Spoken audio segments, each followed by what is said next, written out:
আসসালামু আলাইকুম। আশা করি সবাই ভালো আছো। তা এখন আমরা আমরা মোটামুটি আজকে দুইটা চ্যাপ্টার পড়বো। একটা হচ্ছে আধুনিক পদার্থবিজ্ঞান আর একটা হচ্ছে তোমার পরমাণু মডেল, যে চ্যাপ্টারটা আছে পরপর দুইটা আর কি।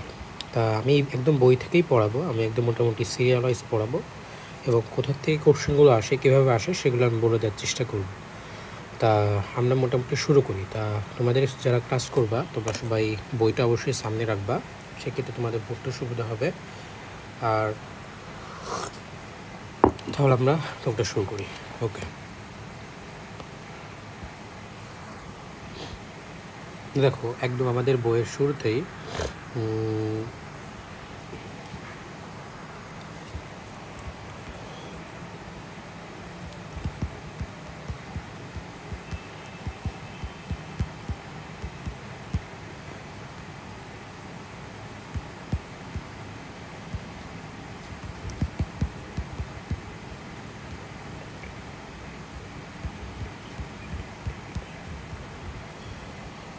আচ্ছা আমরা শুরু করি মোটামুটি।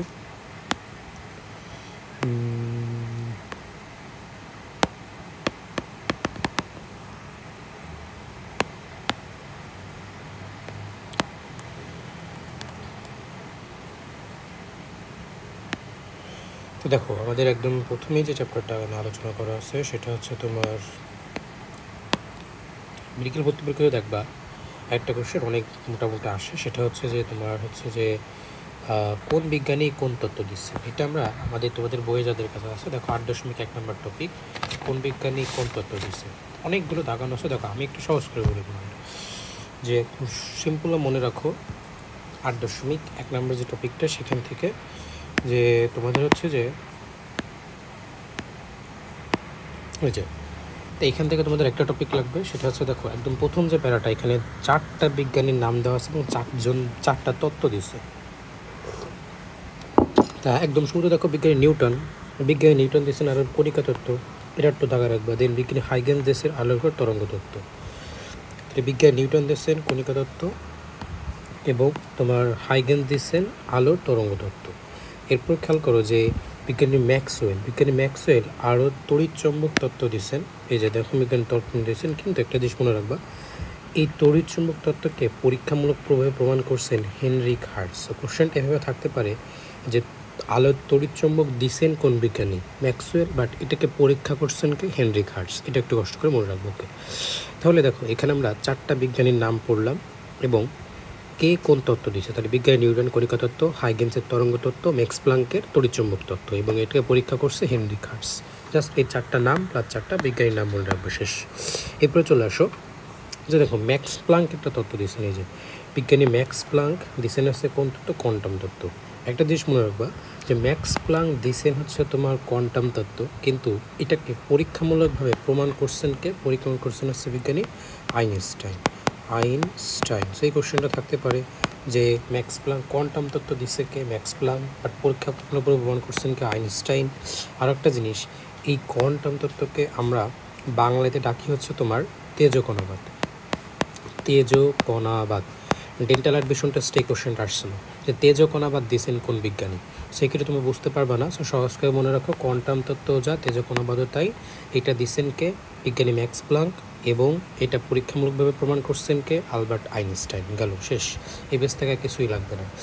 তাহলে মেন কথা হচ্ছে কি, যে আমার কথা যেটা মনে হচ্ছে যে প্রথমে এইটা যে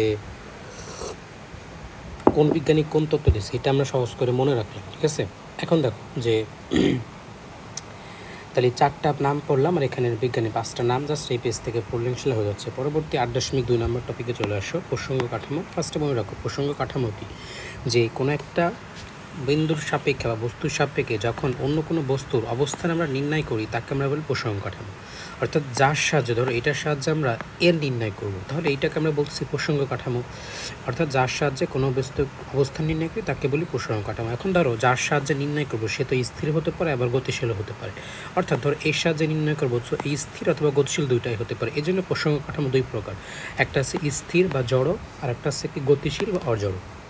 একটা সহজ করে মনে রাখো, যেটা তোমার স্থির প্রসঙ্গ কাঠামো, সেটা তো বুঝতেই পারতেছো যে স্থির প্রসঙ্গ কাঠামো হলো যে কি, যে সেখানে তো আজীবন স্থির, তাই না? বা সে আছে জড়, জড় মানে কি, সেটা কখনো চেঞ্জ হচ্ছে না, তাই না? তার মানে কি বলতে পারি যে জড় বস্তুর বেগটা কখনো চেঞ্জ হবে না, এটা হচ্ছে কনস্ট্যান্ট। তাহলে বেগ যদি কনস্ট্যান্ট হয় ত্বরণের মানটা জিরো না, কারণ দেখো আমি ধরো বেগের মানটা 10 ধরলাম, তাহলে ত্বরণ এই যে কষ্ট কী জানি ভি মাইনাস ইউ ভাগ টি।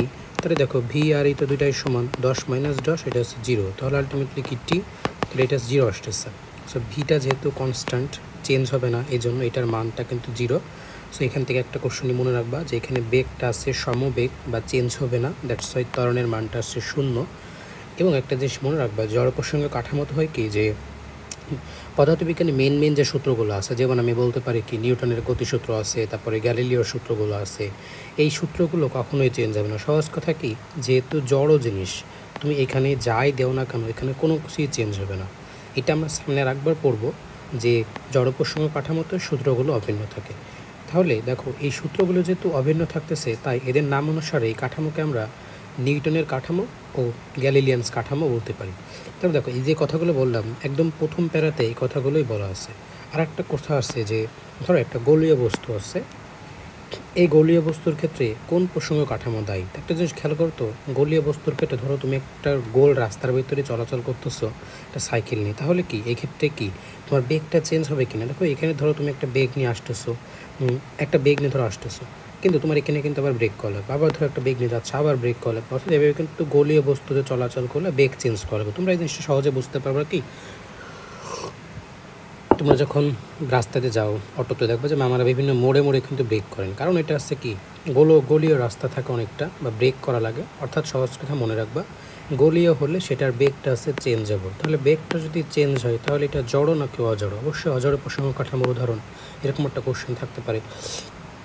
এখন দেখো যে এই যে কথাগুলো বললাম সেটাই প্রথম 3টা লাইন একটু কষ্ট করে দাগা রাখবা যে এখানে বেগটা আছে ধ্রুব বেগ, বেগটা চেঞ্জ হবে না। জড় প্রসঙ্গ কাঠামোকে আমরা আর কি নামে বলতে পারি, এটাকে আমরা অভ্যন্তরীণ কাঠামো বলতে পারি, তারপরে গ্যালিলিয়ান্স কাঠামো বলতে পারি, আর একটা হচ্ছে কি নিউটনের কাঠামো বলতে পারি, শেষ। এবং দেখো জাস্ট এই কথাগুলো মনে রাখতে পারলেই হলো। আর একটা কি, এখানে সূত্রগুলো কখনো চেঞ্জ হবে না, আর এখানে ভি আছে জিরো কনস্ট্যান্ট এবং এ আছে কি জিরো, শেষ। আর গতিশীল বস্তুর জন্য তো বুঝতেই পারতেছে, এই যে ঘূর্ণায়মান বা গতিশীল বস্তু বললে সেটা আছে কি, উদাহরণটা আছে অসজড়। তাহলে জড়টা মনে রাখতে পারলে অজড় তো খুব বেশি কঠিন লাগবে না আশা করি, একদম সহজ জিনিস। পরবর্তী চলে আসে 8.3 মাইকেলসন মর্লি। এখান থেকে একদম প্রথমে মনে রাখবা যে তিনি ইথার নিয়ে পরীক্ষা করছেন। ইথারের সাপেক্ষে পৃথিবীর একটা বেগ আছে, সেটা কত, 30 কিলোমিটার পার সেকেন্ড। দেখো বেগের কথা শুনলে আমরা কি এমএস ইনভার্স 1 ইউজ করি, বাট এখানে দেওয়া আছে কত, 30 কিলোমিটার দেওয়া আছে এমএস ইনভার্স, এটা একটু মনে রাখবা, 30 কিলোমিটার পার সেকেন্ড। অপশনে কিন্তু 30 এমএস ইনভার্স 1 থাকতে পারে, বাট অ্যান্সার কিন্তু 30 কিলো হবে। আরেকটা জিনিস মাইকেলসন মর্লি থেকে একটা কথা একটা মনে রাখবা, মাইকেলসন মর্লিকে আমরা বলি না ধর্মী পরীক্ষা। কেন না ধর্মী পরীক্ষা বলি, দেখো উনি 3টা কথা বলছেন, যে মাইকেলসন মর্লি যে 3টা কথা বলছে সেটা হচ্ছে ধরো এইটা, দেখো ইথার বলতে কোনো বস্তু নেই, গ্যালিলিয়ান ধ্রুবণটা সঠিক নয়, এবং আলোর বেগ ধ্রুব রাশি, সো কোনো কিছুর উপর এটা নির্ভর করে না। তাহলে দেখো তো সবগুলোর শেষে না কথা যুক্ত আছে না, যে ইথার বলতে কোনো বস্তু নেই, গ্যালিলিয়ান রূপান্তর সঠিক নয়, আলোর বেগ কনস্ট্যান্ট, অর্থাৎ কোথাও এটা নিয়ে গেলে এটা চেঞ্জ হবে না। সো সবগুলোর শেষে যেহেতু না কথা যুক্ত আছে, সো সহজে বলতে পারি কি এটা আছে না ধর্মী পরীক্ষা। পরীক্ষাতে কোশ্চেন থাকতে পারে নিচের কোনটি তোমার কি তোমার নিচের কোনটি গ্যালিলিয়ান সরি যে নিচের কোনটি মাইকেলসন মৌলিক ক্ষেত্রে সঠিক নয়। সো 3টা না কথা যুক্ত আছে, একটা পজিটিভ দিয়ে সেটাতে বলতে পারে, তো সেটা অ্যান্সার কিন্তু ভুল হবে। সো 8.3 থেকে জাস্ট মনে রাখবা মাইকেলসন মৌলিক ক্ষেত্রে ইথারের সাপেক্ষে পৃথিবীর বেগ কত এবং এই 3টা ফলাফল, 3টা শেষে না যুক্ত আছে। মেইন ইম্পর্টেন্ট যে টপিক এখান থেকে সবচেয়ে ভালো করে পড়া লাগবে সেটা হচ্ছে আলবার্ট আইনস্টাইনের আপেক্ষিক তত্ত্ব। দেখো একদম ফার্স্টে মনে রাখবা আপেক্ষিক তত্ত্বকে বিজ্ঞানী আইনস্টাইন। এরপরে মনে রাখবা যে 2টা তত্ত্ব 2টা স্বীকার্য, তা 2টা মানে 2 প্রকার ভেদ আছে 2টা, একটা হচ্ছে তোমার সার্বিক বা সাধারণ তত্ত্ব, আর একটা হচ্ছে বিশেষ তত্ত্ব। তো মনে রাখবা সাধারণ যে তত্ত্ব সেটা হচ্ছে ত্বরিত বা ত্বরণ থাকবে, অন্যটাতে ত্বরণ থাকবে না। এবং সাধারণ যে তত্ত্ব সেটা দিচ্ছেন, এটা জাস্ট মনে রাখো তাহলেই হচ্ছে। এরপরে চলে আসো 2টা স্বীকার্য আছে, দেখো অনেক বড় 2টা স্বীকার্য আছে, যে প্রথম দ্বিতীয় স্বীকার্য, তো বড় না মনে রাখা আমি সহজে বলি। প্রথম স্বীকার্য মনে রাখবা, একটু আগে পড়ছিলাম যে জড় প্রসঙ্গ কাঠামোতে জড় কাঠামো হলে সূত্রগুলো কী হবে, অভিন্ন হবে, এটাই তোমার ব্যাখ্যা করে বলছে, এত বড় করে মনে রাখার দরকার নেই, জাস্ট এটা মনে রাখো। জড় কাঠামো তো সূত্রগুলো অভিন্ন, শেষ। দ্বিতীয় সূত্র কি, যে সি হচ্ছে কনস্ট্যান্ট, তাই না? এটাই তো বলছিলাম যে আলোর বেগটা হচ্ছে কনস্ট্যান্ট, এটা কখনো চেঞ্জ হবে না। তাহলে এইটা আছে প্রথম, এটা আছে দ্বিতীয়, শেষ। তাহলে এইটা মনে রাখতে পারলেই হলো, এত বড় বড় সূত্র মনে রাখার দরকার হচ্ছে। এরপরে চলে আসছো আমাদের পরবর্তী টপিক, যে আমরা যেখান থেকে মেডিকেল অ্যাডমিশন টেস্টে মেনলি কোশ্চেন আসে, আপেক্ষিকতার প্রয়োগ 8.7 নম্বর টপিকে। সবাই 8.7 নম্বর টপিকে চলে আসো। এই যে মেডিকেল অ্যাডমিশন টেস্টের সবচেয়ে ইম্পর্টেন্ট টপিক আছে এটা। দেখো আমরা ফার্স্টে মনে রাখবো, আমরা এটা একটু বক্সের সাহায্যে পড়বো। দেখো আমি একটু তোমাকে বক্স লিখে দিচ্ছি, এটা একটু খেয়াল করবো। 3টা টপিক আমরা পড়বো। একটা হচ্ছে যে কোশ্চেন থাকে আপেক্ষিক তত্ত্ব অনুসারে সময়ের কি চেঞ্জ হবে, তারপরে তোমার দৈর্ঘ্যের কি চেঞ্জ হবে, ভরের কি চেঞ্জ হবে, এবং আর একটা question V is equals to C হলে বা কোনো বস্তু আলোর বেগে চললে 3 জনের কি চেঞ্জ হবে। তা আমি একটা বক্সের সাহায্যে বলে দিচ্ছি, আশা করি বক্সটা মনে রাখতে পারলে যে কোশ্চেনে আসো তুমি পারবে। তো দেখো একটা সিম্পল বক্স মনে রাখো। তা এই পাশে হচ্ছে তোমার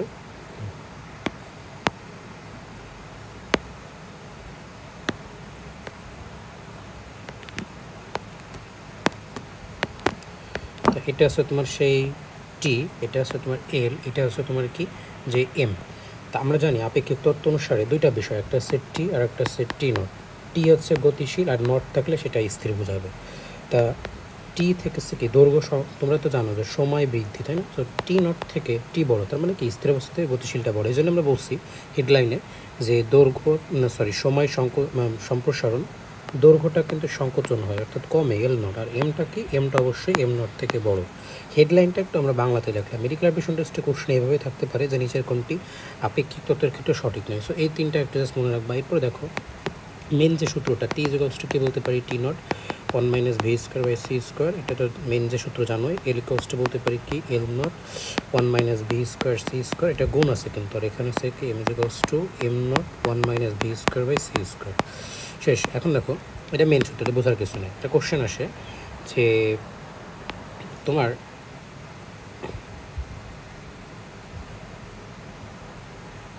কোশ্চেন আসে এখান থেকে যে কোনো বস্তু যদি V is equals to C হয় বা আলোর বেগে চলে, তাহলে টি কত, এল কত, এম কত। তো দেখো যে V is equals to C হলে ভি স্কোয়ার সমান সি স্কোয়ার বলতে পারি। তো এখানে দেখো তো ভি স্কোয়ার জায়গায় তুমি সি স্কোয়ার বসাই দাও, তাহলে কত হচ্ছে C square by C square, মানে কি তোমার আসছে যে 1, তাহলে 1 মাইনাস 1 ইকুয়ালস টু 0। তাহলে টির মান কি আসতেছে, টির মান হচ্ছে তোমার অসীম। এল এর মান কত, 0, এম এর মান কত, এটাও অসীম। কিন্তু বাস্তব পক্ষে কখন অসীম হতে পারে, অসীম হতে পারে না। সো এখান থেকে একটা কথা তো আমরা বলতে পারি যে কোনো বস্তু বাস্তব পক্ষে আলোর বেগে চলতে পারে না। এখন দেখো আরেকটা জিনিস কি, যে মনে রাখবো যে কি, যে দেখো আমি বললাম যে টি হচ্ছে আগে থেকে বাড়তেছে, টি নট। এখন দেখো একটা ঘড়ি ধীরে চলবে না আস্তে চলবে আগে থেকে, মানে ধীরে চলবে নাকি জোরে চলবে। তা যেহেতু টি মানে বাড়তেছে, তখন অবশ্যই মনে রাখবো ধীরে চলবে। কারণ ধরো আগে আসছে তোমার 1 ঘন্টা হতে 60 মিনিট লাগতো, এখন ধরো 1 ঘন্টা হতে 70 মিনিট লাগতেছে। তার মানে কি 70 মিনিট হতে ঘড়িটাকে আরও স্লো চলা লাগবে না, এই জন্য বলছি যে ঘড়ি এখানে ধীরে চলবে। আর এই L nought, L equals to L nought, এই দৈর্ঘ্য সংকোচনকে বিজ্ঞানী লরেন্স আরও একটা নাম দিচ্ছেন, সেটাকে বলি লরেন্জের ফিটজেরাল্ড সংকোচন, ফিটজেরাল্ড সংকোচন। এই কোশ্চেনটা ডেন্টাল অ্যাডমিশন টেস্টে একবার আসছিল। দেন এখান থেকে আর একটা কোশ্চেন, আমরা একটাকে বলছিলাম না যে কোনো বস্তু আলোর বেগে চলতে পারে না, আলোর বেগে চলতে পারে না। এই চারটা একটু সবাই মনে রাখবো। এখান থেকে দেখো কোন কোন কোশ্চেনটা মেডিকেল আসছে, এটা একবার পরীক্ষাতে আসতে পারে, আসছে। দেন এই যে তোমার ভরটা অসীম হবে, এটা আসছে, এটা আসছে। সেই চার থেকে আশা করি পড়তে পারলে ইনশাল্লাহ যে কোনো কোশ্চেন অ্যান্সার দিতে পারবা। এই টপিক থেকে 2টা ম্যাথ লাগে। ম্যাথ নাম্বার 1 আছে এইটা, আর একটা ম্যাথ আছে, দেখো আমি শর্টকাট বলে দিচ্ছি। এটা আমরা বই থেকেই দেখাচ্ছি। সবাই একটু চলে আসো 8.7.1। তাহলে আমাদের এই যে দেখো এইগুলো কিছুই পড়া লাগবে না, আমরা মোটামুটি আসলে পড়ে ফেলছি। এরপরে দেখো আমাদের মেইন যে টপিক, সেখানে আমরা চলে যাচ্ছি। তাহলে 8.7 থেকে দেখো আমরা আগেই পড়ে ফেলছি সময়টা প্রসারণ হয়, তারপরে তোমার আছে বা কাল দীর্ঘায়ন হয়, তারপরে আছে তোমার কালটা আছে দীর্ঘায়ন, তাই না?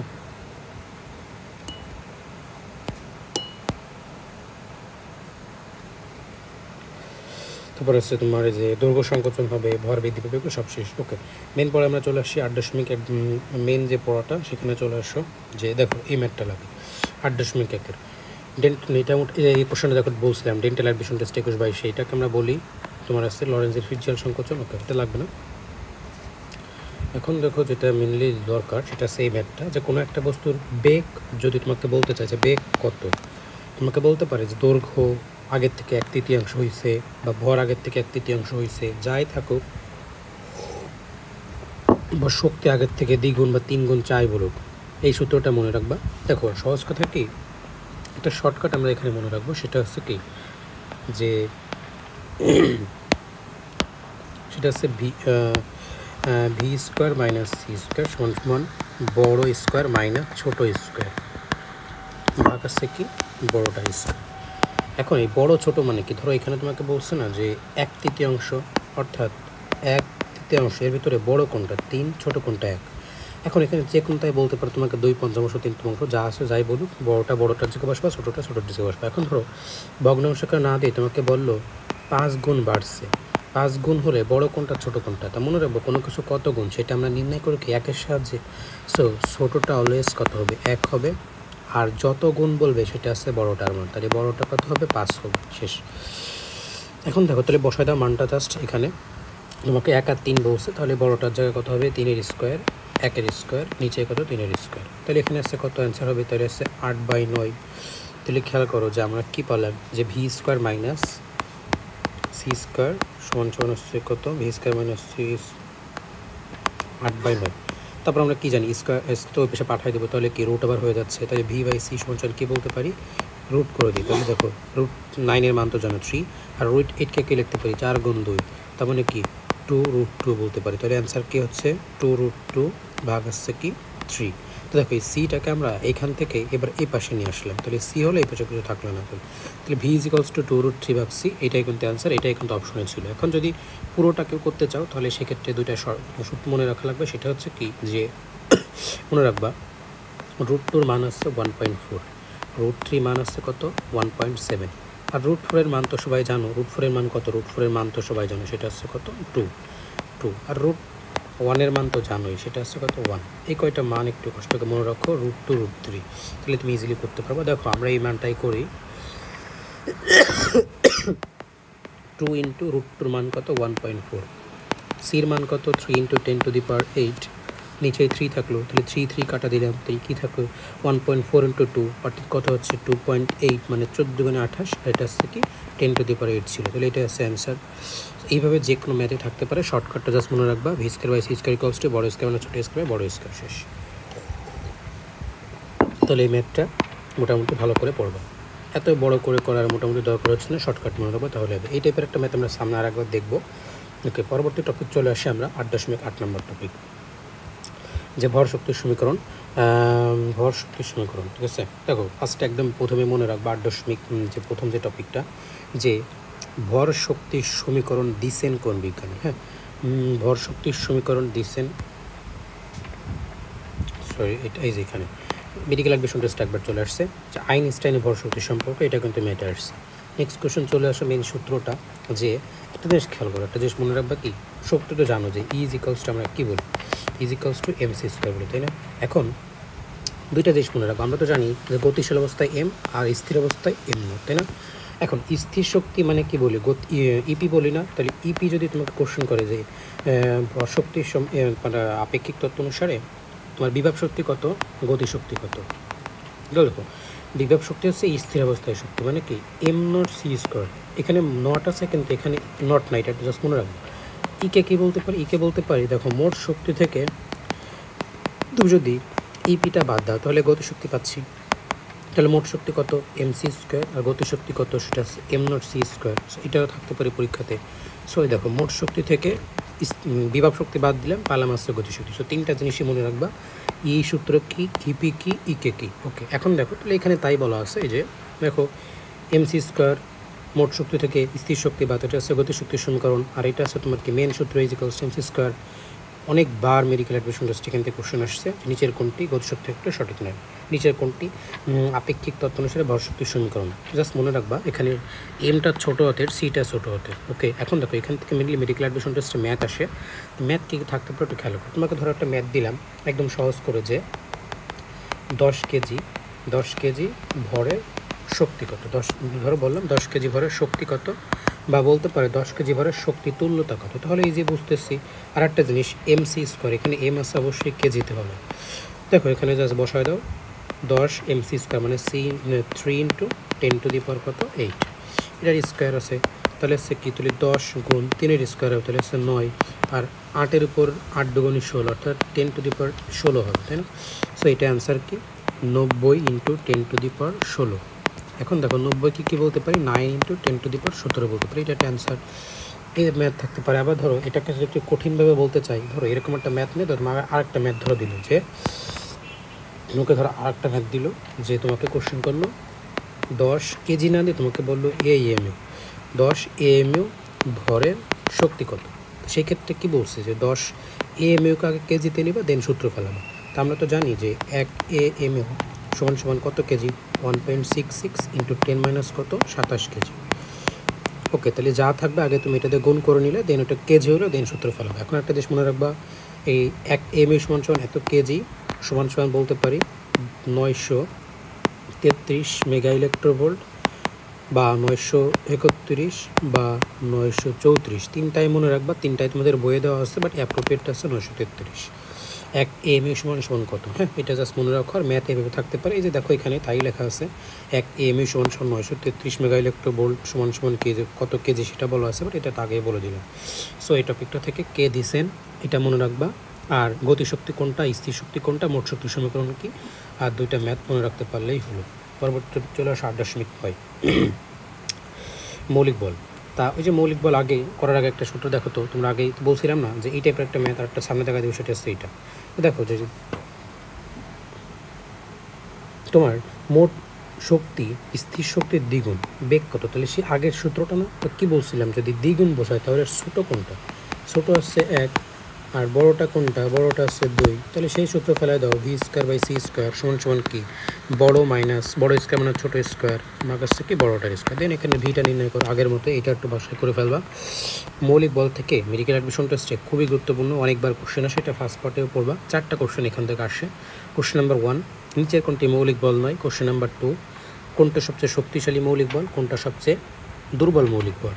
নেক্সট কোশ্চেন যে যে কোন বল কোন কণা দ্বারা সক্রিয় হবে, এটা আমরা পড়বো। আর একটা জিনিস পড়বো সেটা হচ্ছে যে তোমার নেক্সট জিনিস পড়বো সেটা হচ্ছে তোমার কোন বলকে আমরা অ্যাক্টিভেটেড করতে পারি। তো দেখো আমরা একটা শর্টকাট দিয়ে তোমাকে 4টা জিনিসই বলে দিব, এটা শর্টকাট মনে রাখবা, 4টা জিনিস একসাথে পড়া হয়ে যাবে।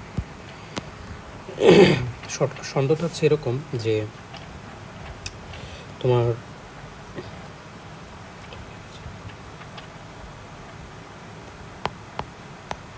শতদম মাফিয়া বিজি, তাহলে শত দন্তের সাথে মনে রাখবা সবল নিউক্লিয় বল, ততে আছে তড়িৎ চুম্বক বল, দতে দুর্বল নিউক্লিয় বল, মহতে মহাকর্ষ বল।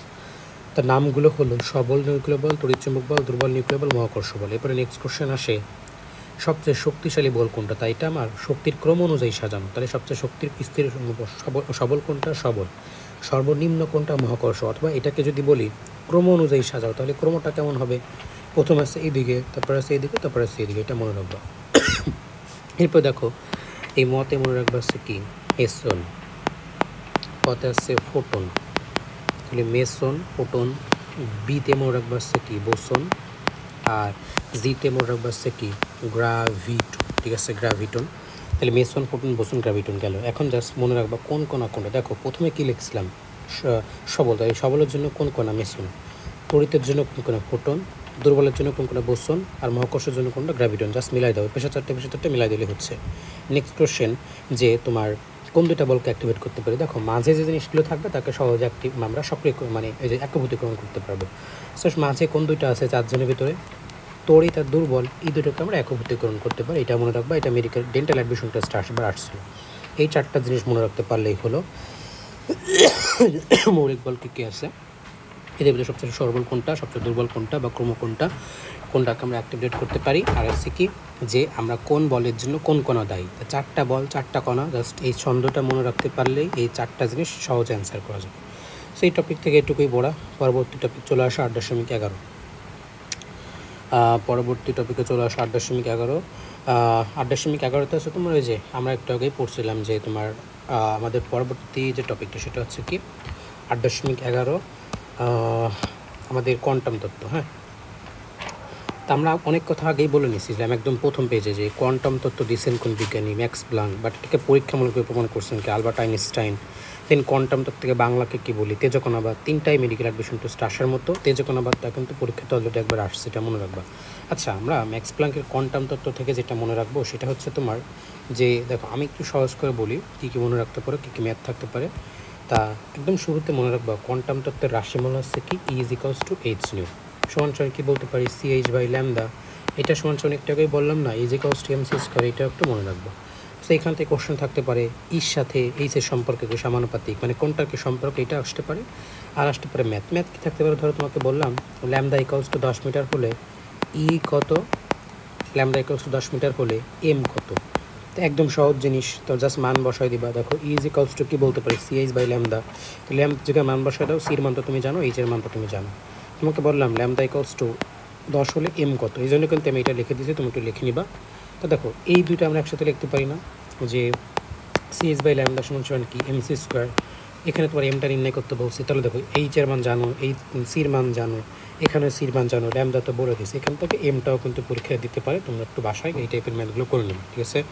সো আমাদের এই তথ্য এখানে, আর এখানে এইচ মানে কি তো জানো, প্লাঙ্কের ধ্রুবকের মানটা মনে রাখবা। আর আছে কি তোমাদের এই যে এইটা তোমাদের বইয়ে দাগানোই আছে, মানটা মনে রাখবা 6.626, মানে 34, আর আছে এককটা মাত্রাটা। এরপরে চলে আসো ফোটন। তা ফোটন আমি একটু সহজ করে পড়ি। তো দেখো ফোটন হচ্ছে যে, আমি যেটা বলি একটু দেখো একটা যে সহজ করে মনে রাখবা যে ফোটন যেটা, এই ফোটনটা হচ্ছে এক প্রকার আলো। হ্যাঁ, এটা হচ্ছে সূর্যের আলো থেকে আসে একগুচ্ছ প্যাকেটে আকারে নিঃসৃত হয়। এখন মনে রাখবা ফোটনের বৈশিষ্ট্য থেকে মেডিকেল অ্যাডমিশন টেস্টে অনেকবার কোশ্চেন আসছে,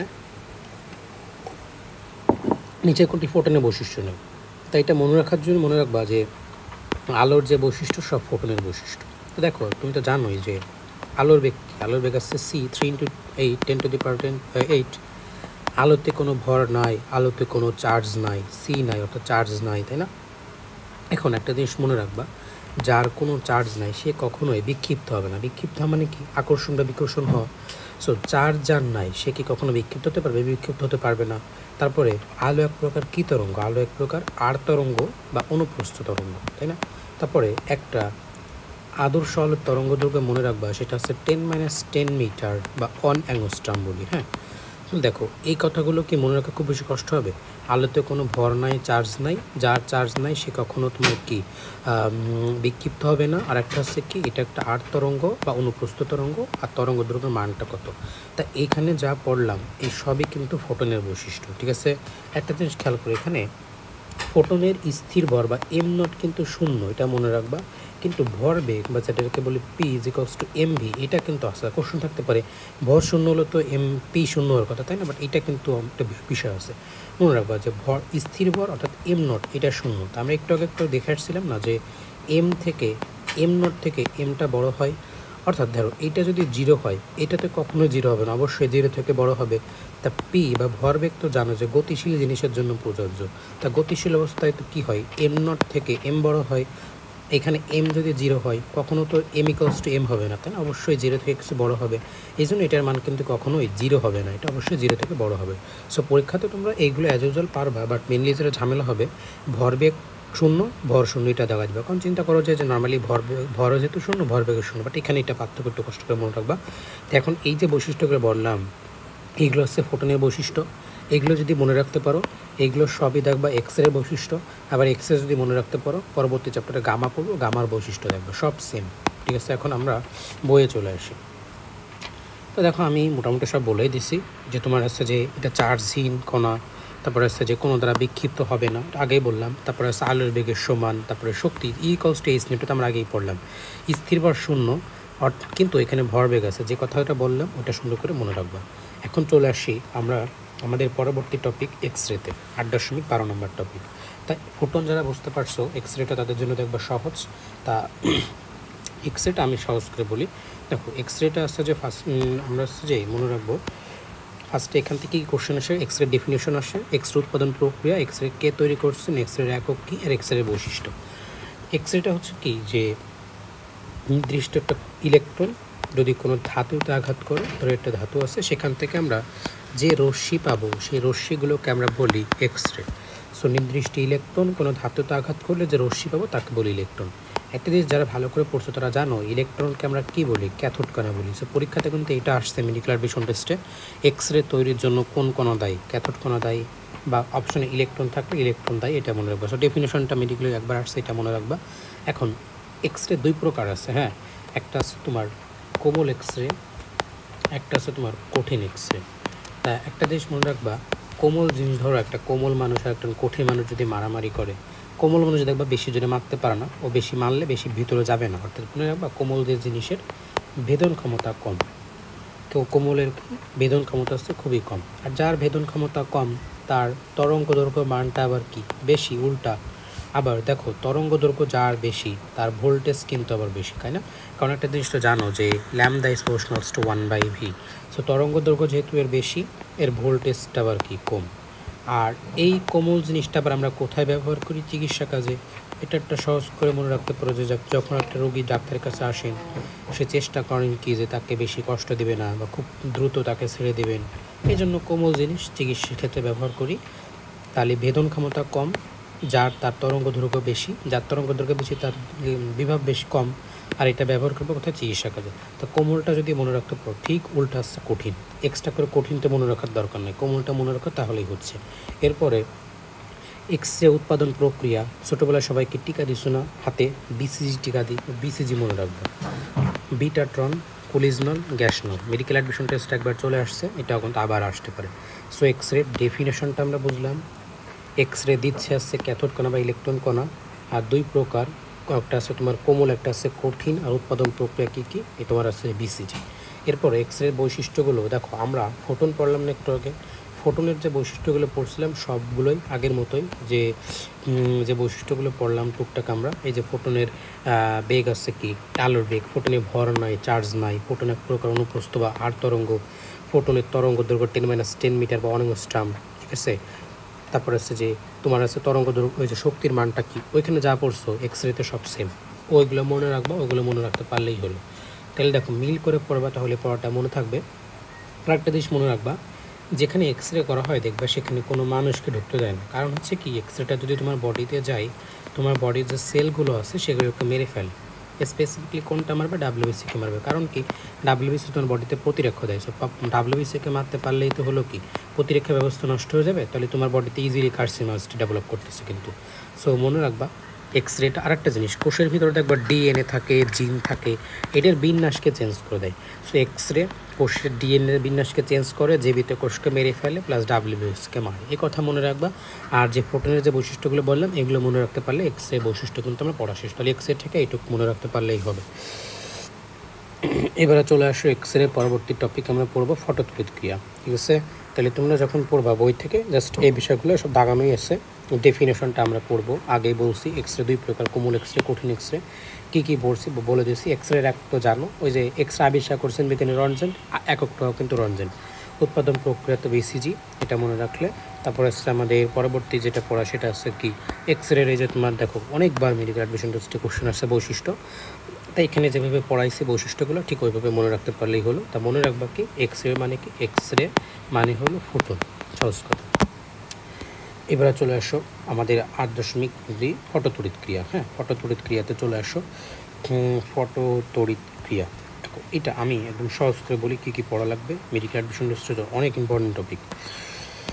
তো ফটোতড়িৎ ক্রিয়া, তাই ফটোতড়িৎ ক্রিয়া এটার একদম ডেফিনেশনটা মেডিকেল অ্যাডমিশন টেস্টে একবার আসে, সহজ করে মনে রাখো। এই শব্দখানেই ডেফিনেশন দেওয়া আছে যে তুমি ফটো দিবা, সেখান থেকে তড়িৎ পাবা। তড়িৎ মানে কি, ইলেকট্রন। সো নির্দিষ্ট ফটো বা নির্দিষ্ট তরঙ্গের আলো দিলে যে যে প্রক্রিয়ায় আমরা তড়িৎ পাচ্ছি তাকে আমরা বলতেছি ফটোতড়িৎ ক্রিয়া। তা যদি আমি দেখাই, ধরো এখানে একটা ফটো আছে, সে একটা ধাতুতে আঘাত করবে, সেখান থেকে আমরা কি পাবো, ইলেকট্রন পাবো। আর সবাই তো জানো ইলেকট্রনের একটা বেগ থাকে, সেই বেগে সে সামনের দিকে চলে যাবে। হ্যাঁ, এটা হচ্ছে ফটোতড়িৎ ক্রিয়া। যে নির্দিষ্ট তরঙ্গ দৈর্ঘ্যের ফটো কোনো ধাতুতে আঘাত করলে সেখান থেকে ইলেকট্রন পাচ্ছি, এই প্রক্রিয়াটাকে বলতেছে ফটোতড়িৎ ক্রিয়া, তাই না? এখন একটা মেডিকেল কোশ্চেন আসে যে নিচের কোনটি ফটোতড়িৎ ক্রিয়াটা সঠিক নয়, যে কোন কোন ধাতু ব্যবহার করতে পারি। মনে রাখবা গ্রুপ 1 যে ধাতু সব আছে এখানে ব্যবহার করতে পারি। এই কোশ্চেনটা মেডিকেলে 2বার আসছে, কোন কোন ধাতুর ক্ষেত্রে ফটোতড়িৎ ক্রিয়া প্রযোজ্য। তা যাদের মনে থাকবে না তারা মনে রাখবা, এটা তো জানো যে মনে রাখার জন্য শর্টকাট ইউজ করি যে তোমার ওই যে লিনাকে রবি সেফ প্লেসে, লিনাকে রবি সাজা বেবা এরকম একটা ছন্দ ছিল না, তোমরা সবাই জানো। লিথিয়াম না মানে সোডিয়াম, তারপরে হচ্ছে পটাশিয়াম, রুবি, আরবি, সিএইচ, এই অপশনগুলোর বাইরে যা থাকবে সেটা ভুল। তাহলে এইগুলোর ক্ষেত্রে ফটোতড়িৎ ক্রিয়া প্রযোজ্য। আর হচ্ছে একটা জিনিস খেয়াল করতো, ফটোতড়িৎ ক্রিয়া আর এক্স রে ক্ষেত্রে পার্থক্যটা কি? ফটোতড়িৎ ক্রিয়াতে আমরা ইলেকট্রনটা পাই মানে তৈরি করি, আর এক্স রেতে আমরা ইলেকট্রনটা ব্যবহার করছিলাম। এই কোশ্চেনটা কিন্তু পরীক্ষাতে থাকবে যে কোন প্রক্রিয়াতে ইলেকট্রন তৈরি করি, কোন প্রক্রিয়াতে আমরা ইলেকট্রনটা ব্যবহার করি। তাই এটা মনে রাখতে পারলেই হলো ফটোতড়িৎ ক্রিয়া থেকে এটুকুই পড়া।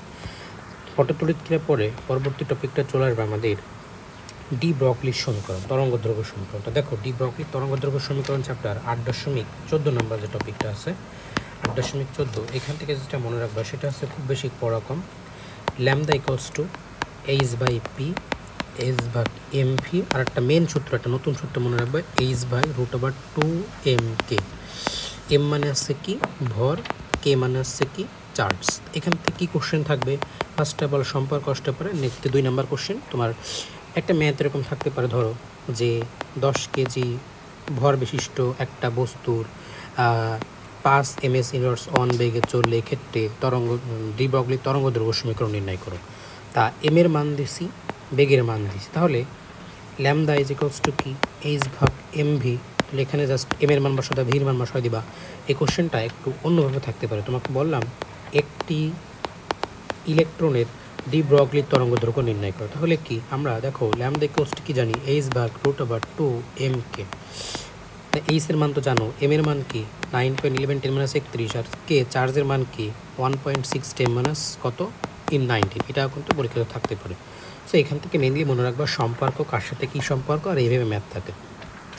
পরবর্তী টপিকে আমরা চলে আসবো 8.15, সেটা আছে তোমার কম্পাউন্ড ক্রিয়া। কম্পাউন্ড ক্রিয়াটার থেকে খুব বেশি পড়ার দরকার নেই, এখান থেকে জাস্ট মনে রাখবা এক্স রেতে আমরা দেখো আমরা এক্স রেতে ইলেকট্রন ব্যবহার করছিলাম, তাই না? আর তোমার ফটোতড়িৎ ক্রিয়াতে ব্যবহার করছিলাম কি ফোটন। এই দুইটার ফলাফল আছে ফটোতড়িৎ ক্রিয়া। এই দুইটা যখন সংঘর্ষ হবে তখন একটা জিনিস মনে রাখবো, সংঘর্ষের আগে পরে, সংঘর্ষের পরে যে কোনো জিনিসের মানটা কিন্তু বাড়ে। ধরো একটা গতি স্থির বস্তু, তার বেগটা বাড়বে। তো এখানেও কিন্তু সেম জিনিস, যে সংঘর্ষের পরে ইলেকট্রন আর ফোটনের সংঘর্ষ হলে ফোটনের যে বেগ বা কম্পাঙ্গ বা তরঙ্গদৈর্ঘ্য ছিল সংঘর্ষের পরে তার মানটা কিন্তু বেড়ে যাচ্ছে। এটাকে আমরা বলতেছি কম্পন ক্রিয়া। মেডিকেল অ্যাডমিশন টেস্টে একবার আসছিলো, ডেফিনেশনটা মনে রাখবা। পরবর্তী টপিক চলে আসা আজকের লাস্ট টপিক 8.16 হাইজেনবার্গের অনিশ্চয়তা নীতি। তো এটা বোঝার কিছু নয়, জাস্ট দুটো দাগাও লাইন আছে, বোল্ড লাইনটা দাগায় রাখবা যে একই সাথে কোন বস্তুর ভর বেগ অবস্থান নির্ণয় করতে পারি না, এবং সমীকরণটা মনে রাখবা ডেল এক্স ডেল পি, এই যে সমীকরণটা দাগায় রাখতে পারো, ডেল এক্স ডেল পি কেটে নন equals to S cut by 2। একটা সমীকরণ জিনিস মনে রাখবা, এইচ এর মান তোমরা জানো বাট এইচ কাটের মান তোমরা জানো না, এটা একটু জাস্ট দাগায় রাখো তাহলেই হচ্ছে। ওকে, এরপরে একটা জিনিস কোশ্চেন আসে যে নিউক্লিয়াসের ভিতরে কেন ইলেকট্রন থাকতে পারে না। দেখো একদম লাস্টে একটা বক্স আছে, তো ইলেকট্রন থাকার জন্য শক্তি লাগবে আছে তোমার 23 সামথিং, বাট তোমার আছে 4, তাও তোর কাছেই নাই, দ্যাটস ওয়াই মাত্র 4 আছে। ওর সহজে মনে রাখবা যেহেতু মাত্র 4 আছে সো থাকতে পারবে না। থাকার জন্য লাগবে আছে 23, বাট ওরা আছে 4, এই জন্য থাকতে পারবে না শেষ। তাহলে এই চ্যাপ্টার থেকে এইটুকু মনে রাখবা। আমি একবার ওভারভিউ দিচ্ছি, মেন কী কী পড়া লাগবে যখন রিভিশন দিবা তখন একদম আসছে আপেক্ষিক তত্ত্বটা ইম্পর্টেন্ট। 2 নম্বর টপিকটা হচ্ছে তোমার এক্স রেটা, আর এক্স রেটা আছে কি বলছি ফোটনের সাথে সব মিল, আর ফোটনটা আছে কি আলোর সাথে সব মিল। এই টপিকটা মনে রাখবা তাহলেই হবে। তাহলে আপেক্ষিক তত্ত্ব থেকে যে বক্সটা পড়ালাম বক্স মনে রাখবা, আর সেইখান থেকে তোমাকে কয়টা ম্যাথ করালাম, কয়েকটা ম্যাথ করাইছি। তোমার ফার্স্টে ওই যে বক্স থেকে টি, তারপর এম, আর একটা হচ্ছে এল এর যে ম্যাথগুলো করালাম ভি ইকুয়ালস টু সি হলে, আর ওই যে শর্টকাট যেটা পড়ালাম ভি স্কোয়ার সি স্কোয়ার, বড় ছোটো কোনটা বেগ নির্ণয় করা, আর একটা হচ্ছে কি তোমার এম সি স্কোয়ার, এই সূত্রটা মনে রাখতে পারে, এখান থেকে ম্যাথ আসে। আর হচ্ছে তোমার কোয়ান্টাম তত্ত্ব সমীকরণ is equals to H nu C H by lambda যেটা পড়ালাম, আর লাস্টে কী পড়ালাম তরঙ্গ দৈর্ঘ্যের মান H by P H by P, সবগুলো থেকে ম্যাথ আসতে পারে। এই টপিকগুলো মনে রাখবার ইম্পর্টেন্ট, যে যখন রিভিশন দেবো তখন 3টা টপিক পড়বা এই চ্যাপ্টারে, আপেক্ষিক তত্ত্ব, এক্স রে, আর একটা হচ্ছে ফটোতড়িৎ ক্রিয়া। মোস্ট ইম্পর্টেন্ট টপিক হচ্ছে এটা। তো এই চ্যাপ্টার থেকে মোটামুটি এগুলোই ছিল। পরবর্তী চ্যাপ্টারে আমরা চলে আসি। তো পরবর্তী চ্যাপ্টার দেখো যে যখন ইলেকট্রন প্রোটন নিউট্রন তৈরি হলো তখন বিজ্ঞানীদের ধারণা হলো যে এটা আসলে কোথায় থাকে। ওনরা প্রোটনের নিউট্রনের কোনো ঝামেলা হলো না, কারণ ওইটা তোমরা জানো যে নিউক্লিয়াসে থাকে, বাট ইলেকট্রনটা কোথায় থাকে এটা জন্য কয়েকটা মডেল দিয়েছেন, তাই না? তা এই মডেলগুলো মনে রাখুন, তোমরা অনেক আগে থেকেই পড়ে আসতেছো, এটা আমার আশা করি বলার দরকার নয়। আচ্ছা, তার আগে একটা অ্যান্সার দাও তো, ইলেকট্রন প্রোটন নিউটনকে আবিষ্কার করছে, এটা মনে রাখার জন্য শর্ট মনে রাখবা, ইট নিচেই পড়ে, ইটে electron Thomson, neutron Chadwick, proton Rutherford. Okay, just নাম মনে রাখবে। এখন চলে আসো আমরা রাদারফোর্ডটা নিয়ে একটু পড়ি। তা রাদারফোর্ড মডেল তো জানো, রাদারফোর্ড সে কী করছে, আলফা কণা পরীক্ষা করছেন, তাই না? আলফা কণিকা নিয়ে পরীক্ষা করছেন রাদারফোর্ড। দেখো তো পরবর্তী চ্যাপ্টারটা বইয়ে দেখাই তোমাকে, এই যে। তাহলে এখান থেকে রাদারফোর্ড মনে রাখবা, সরি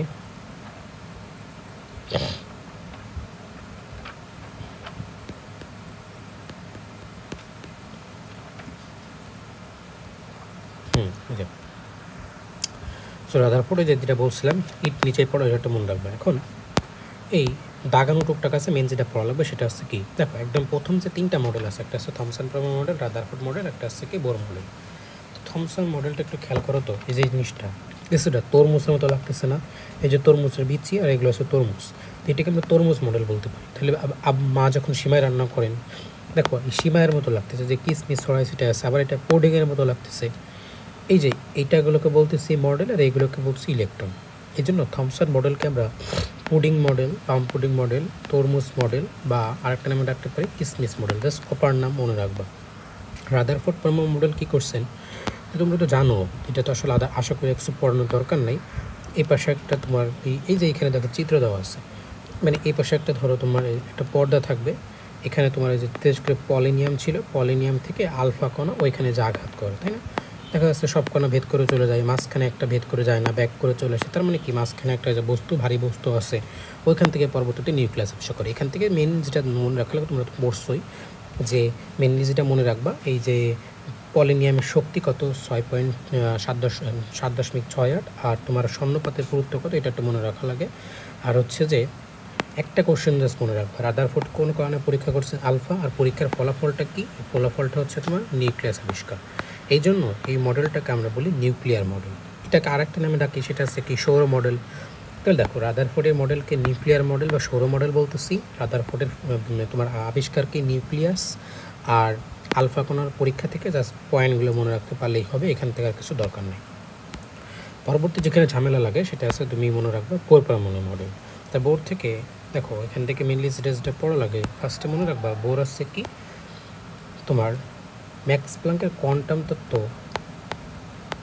অ্যাপ্লাই করে রাদারফোর্ডের ভুলগুলো ধরছেন এটা। এখন উনি তিনটা স্বীকার্য দিয়েছেন, এটা হচ্ছে কি মনে রাখবা কৌশিক দিয়ে, এটা হচ্ছে কি কৌণিক ভরবেগ, শক্তি স্তর, আর এটা হচ্ছে কি কম্পাঙ্ক। তারপর তোমরা রসায়ন যখন পড়ছো তখন কিন্তু দেখছো কৌণিক কম্পাঙ্কটা 2 নাম্বার স্বীকার্য দেওয়া আছে, 1 নাম্বার স্বীকার্য দেওয়া আছে এইটা। তো এখন বুঝবা কীভাবে, তোমাদের তো কোশ্চেন থাকবে নিচের কোনটি 1 নাম্বার স্বীকার্য, নিচের কোনটি 2 নাম্বার স্বীকার্য। তাই এটা মনে রাখার জন্য আমি মনে রাখি যে এটা দেখো কম্পাঙ্ক লেখা আছে, আর রসায়নে কী লেখা আছে, বর্ণালী। তো যদি অপশনে বর্ণালী থাকে তাহলে বুঝবা এটা রসায়ন থেকে কোশ্চেন আসছে। রসায়ন অনুযায়ী অ্যান্সার প্রথমটা কি, প্রথম শক্তি স্তর শক্তি, দ্বিতীয় স্বীকার্য কি, দ্বিতীয় স্বীকার্য কৌণিক ভরবেগ। আর যদি পরীক্ষা থেকে বর্ণালী না দিয়ে কম্পাঙ্ক দেয় তাহলে ফিজিক্স অনুযায়ী অ্যান্সার দিয়ে দেবা, শেষ। এখান থেকে 3টা ম্যাথ আসে। ম্যাথ নাম্বার 1, R1 তো জানো, R is proportional to n square, E is proportional to তোমার কি E is proportional to n square, but এটা হচ্ছে 1/n স্কোয়ার, সমানুপাতিক ব্যস্ত। এখানে একটা কোশ্চেন আসে কি 3 ও 4 নাম্বার, ধরো তোমাকে কোশ্চেন করলাম 3 ও 4 নাম্বার কক্ষপথে ব্যাসার্ধের অনুপাত কত বা শক্তির অনুপাত কত। তাহলে দেখো এটা করার জন্য ইজি, মানে আমি n এর মানটা বলে দিচ্ছি। তাহলে দেখো R1 R2 n1 এর স্কোয়ার বাই n2 এর স্কোয়ার। তোমাকে আমি বললাম যে 3 আর 4 নাম্বারে ব্যাসার্ধের অনুপাত কত, তাহলে জাস্ট বসায় দাও 3 এর স্কোয়ার বাই 4 এর স্কোয়ার। তাহলে অ্যান্সার কি 9/16। তাহলে 3 ও 4 এর অনুপাত কত, 9/16। আবার উল্টাও বলতে পারে শক্তির অনুপাত কত, এইভাবে ম্যাথ মনে রাখবো। তাহলে হচ্ছে যে E1 E2 সমান সমান হচ্ছে কি n2 এর স্কোয়ার ভার্সেস কি n1 এর স্কোয়ার। তাহলে এটা মনে রাখতে পারলেই হচ্ছে। এবং এখানে একই জিনিস অনুপাত থাকতে পারে, এবং আরেকটা ম্যাথ থাকতে পারে যে 1 নাম্বার কক্ষপথে শক্তি 5 হলে 5 নং কক্ষপথে শক্তি কত। তো এটা মনে রাখার জন্য যেটা মনে রাখবা সেটা হচ্ছে R1 = n square into Rn। E1 সমান সমান কি, দেখো এখানে n স্কোয়ার গুণ করছি, এখানে আমরা ভাগ করলাম, আর এখানে কি e⁴n। তোমাকে কোশ্চেন করছি 1 নাম্বার কক্ষপথের শক্তি 2 হলে 5 নং কক্ষপথের শক্তি কত। এটা আশা করি পারবা। অর্থাৎ তোমাকে আমি বললাম E1 = 5, 5 নং কক্ষপথ মানে কি n ইকুয়ালস টু 5, তোমার কি নির্ণয় করা লাগবে e⁻n মানে e⁻5 নির্ণয় করা লাগবে। ইজি ম্যাথ, এভাবে এই ম্যাথটা করে ফেলবা। আরেকটা জিনিস মনে রাখবা, E1কে আমরা বলি ভূ অবস্থায় শক্তি, যেটার মান হচ্ছে -13.6 ইলেকট্রোভোল্ট বা -2.18 × 10⁻18। দেখে এখানে মাইনাস আছে, এখানে 18 আছে, এখানে 18, এখানে 18, এটা হচ্ছে কি জুল। পরীক্ষাতে থাকতে পারে ভূ স্থির অবস্থায় শক্তি কত, এটা আরেকটা কোশ্চেন থাকতে পারে, এটা মনে রাখতে পারলেই হলো। আর আর1 তো জানো, বোর ব্যাসার্ধ বলি, আর1 মান কি 0.529 অ্যাংস্ট্রম। এই দুটো একটু মনে রাখবো। তাহলে বোর থেকে আমাদের এটুকুই। তাহলে রসায়ন ফিজিক্সে যে ঝামেলাটা হয়, আশা করি এখন কোনো ঝামেলা লাগবে না। সো আমরা এই টপিক থেকে এটুকুই পড়বো। পরবর্তী যে পড়াটা আমরা ইম্পর্টেন্ট যে পড়া, সেটা আমরা চলে আসবো তেজস্ক্রিয়তা 9.7 নম্বর টপিকে। একদম মনে রাখবা, এই তেজস্ক্রিয়তা আবিষ্কার করছেন কে? বিজ্ঞানী হেনরি বেকরেল। তারপরে তেজস্ক্রিয়তা কোন মৌলে দেখাবে? যাদের মৌল ভর 83 বা 83-র বেশি। 83 কার? 83-তে বিসমাথ। ওকে, এরপরে চলে আসো তেজস্ক্রিয় ডেফিনেশন মনে রাখবা, তেজস্ক্রিয় প্রকারভেদ, তেজস্ক্রিয়তার রশ্মি।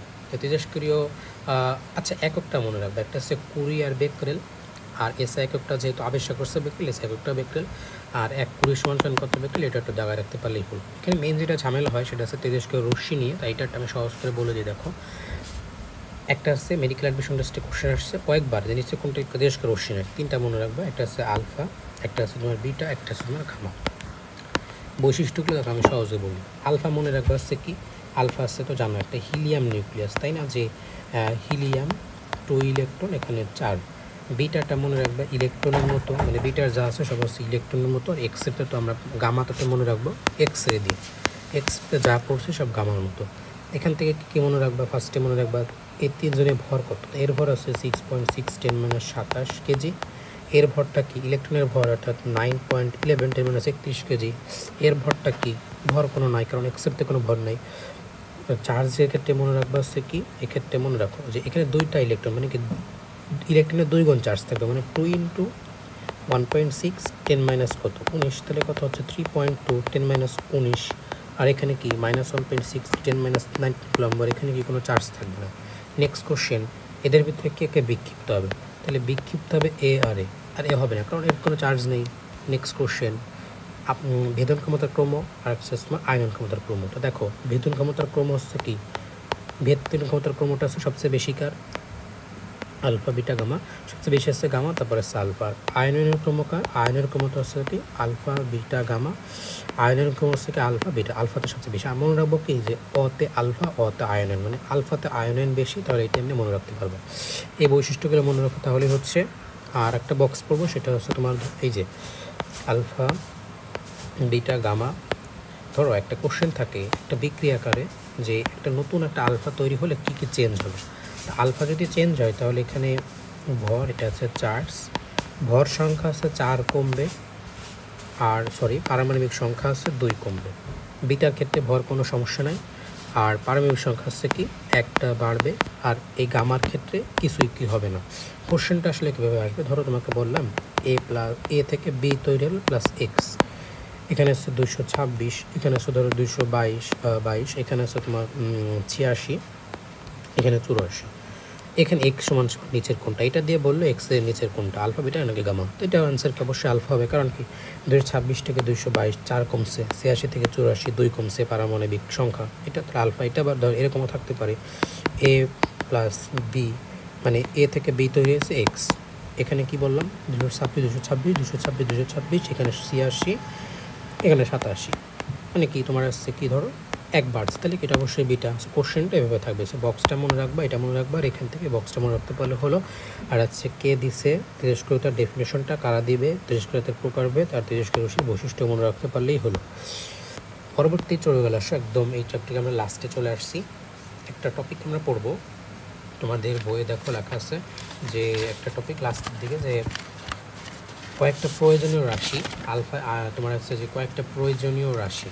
এখান থেকে তো তোমরা জানো যে খুবই আচ্ছা, তেজস্ক্রিয়তা থেকে আরেকটা জিনিস লাগবে, ম্যাথ লাগবে। তেজস্ক্রিয়তা থেকে 3টা ম্যাথ একটা মনে রাখবা, একটা হচ্ছে অর্ধায়ু বড় হাতের টি, একটা হচ্ছে গড় আয়ু বড় হাতের টাও, আর একটা হচ্ছে তোমার সূত্র T is equals to n into T, tau equals two 0.693 ভাগ ল্যামদা, এটা সমান হচ্ছে 1 ভাগ ল্যামদা সমান হচ্ছে যে টি ভাগ 0.693, আর এটা তো জানো।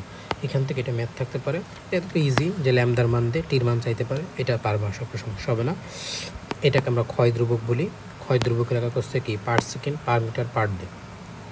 এই ম্যাথটা খেয়াল করো, কোশ্চেন থাকতে পারে এরকম যে ধরো তোমাকে আমি বললাম রেডিয়ানের অর্ধায়ু হচ্ছে 1600 বছর, কত বছর পর রেডন 1/32 অংশ অবশিষ্ট থাকবে, ঠিক আছে। এখানে মনে রাখবা টি মানে হচ্ছে সময়, এন মানে হচ্ছে অবশিষ্ট অংশ থেকে পাবো, টি আসছে অর্ধায়ু। তা একটা জিনিস মনে রাখবা, এখানে তো দেখতেছো যে বড় হাতের টি দেওয়া আছে, ছোটো হাতের তোমার টি নির্ণয় করতে বলছে, বাট এন কত মনে রাখবা, অবশিষ্ট অংশ যা দেওয়া থাকবে সেখান থেকে আমরা এন পাবো।